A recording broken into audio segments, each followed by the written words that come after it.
university.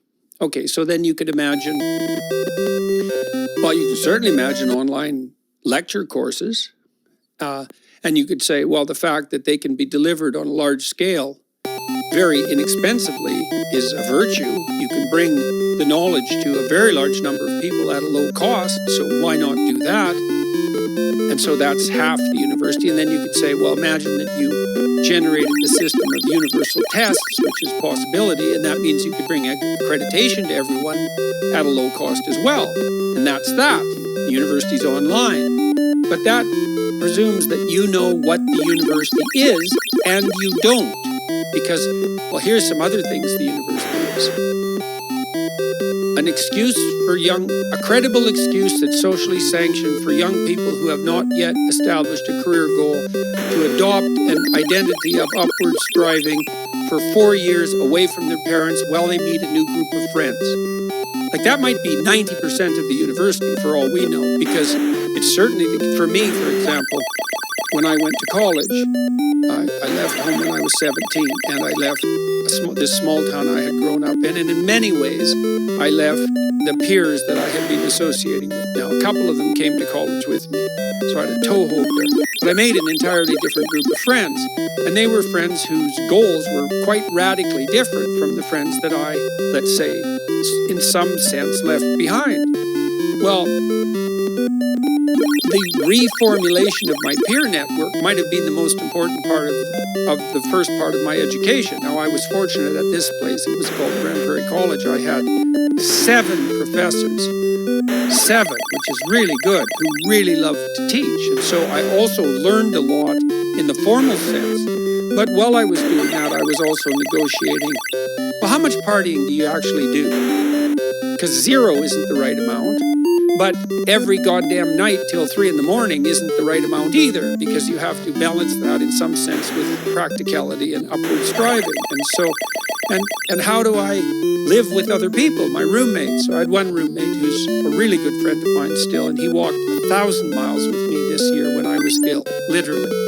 So I really liked living with him because he was a tough guy, worked in lead smelters, and he was a cowboy, and he was a tough guy, 4 years older than me, about 3 years older than me. He'd come back to school after bouncing around through these like tough working class occupations, and he had his feet on the ground in lots of ways. And I really liked him as a roommate because I'd buy some groceries and then he'd buy some groceries, or I'd make dinner and he'd make breakfast. And none of that was ever explicitly negotiated. He was just very aware of this reciprocal altruism, technically. He was very good at, we were both good at tracking our mutual obligations and fulfilling them. So we had a very peaceful relationship. I lived with him for a year and then a little bit at different times and in different places. And I learned to live with a whole variety of roommates. I had many roommates. We had a kind of a frat house in the first college I went to, and I think anywhere from 6 to 20 people lived there, depending on the week, you know. It was ridiculous. It was way too much fun, and that was also a problem. But when I look back on that time in my life, I certainly can't reduce the educational experience to virtual classes and virtual tests. That's 10% of it. We don't know how to replicate those environments that are so formative, especially in their everydayness, you know, because you live with your roommates. That's a 24-hour thing. And so the problem with virtualization is that we don't understand our environments well enough to be certain that we're not excluding something vital when we concentrate only on what we think conceptually is important. Now, I meet with my son pretty regularly for a project we're working on, which is an app that will teach people to write while they write and use it. So we're quite excited about this.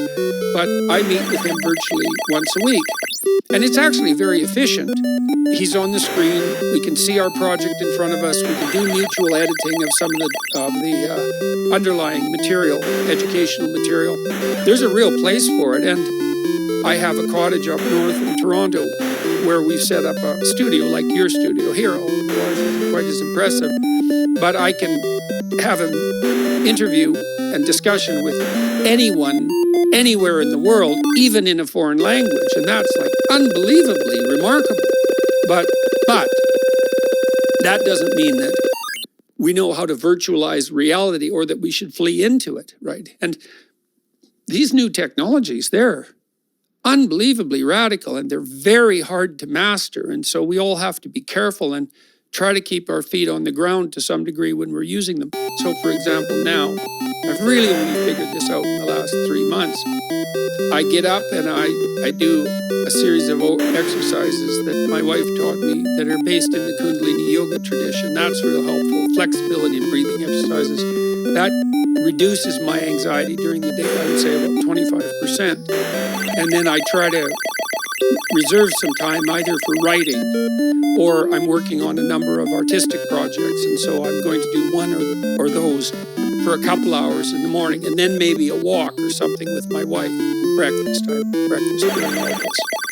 And then I can turn to the sort of connected world, email and the podcasts and so forth. And so there's this balance between privacy, introverted privacy, let's say, and disconnect from everyone, except for my wife. And then contemplated reconnection with the virtual world. That seems to be working out pretty well. You want to get a balance of that that's actually, to use a terrible cliche, sustainable, right? You want to hit your projects hard, but you have to leave in that, not with entertainment, but with culture, because those are not the same thing. Entertainment is an approximation to culture. You need to leave in that with culture, that's beauty and drama and art and all of that, and then with intimate relationships and friendships. And well, it's very difficult to get the balance of all that correct, and it's very difficult to do that virtually. So, but I certainly wouldn't forego the technology, and neither would the rest of us. It's like people complain about their phones, but they carry them with them everywhere they go, and I'm not cynical about that. The phone, it's not a phone. God only knows what it is, but it's definitely not a phone. And so it's not surprising that since it just appeared and it's so insanely powerful that we don't know what to do with it, and that might even wreck everything. Like God only knows. Twitter itself could bring civilization to a halt. We don't know how to manage the unintended consequences of our technological prowess. And that's exactly it. We invent technology, often it seems for efficiency or to increase productivity, and it's almost impossible because of that ignorance to what the unintended consequences might be to predict them ahead of time. So we optimize. So the essential doctrine of conservative political philosophy, right, is beware of unintended consequences. It's like, oh no, this thing will just do what I want it to do and nothing else. No, even Marx knew that wasn't true. Marx developed the concept of alienation. We get alienated from the products of our effort. That's part of the reason he didn't like factories. And fair enough, because factory work, which is repetitive, in some sense destroys our artisanal relationship with what we produce.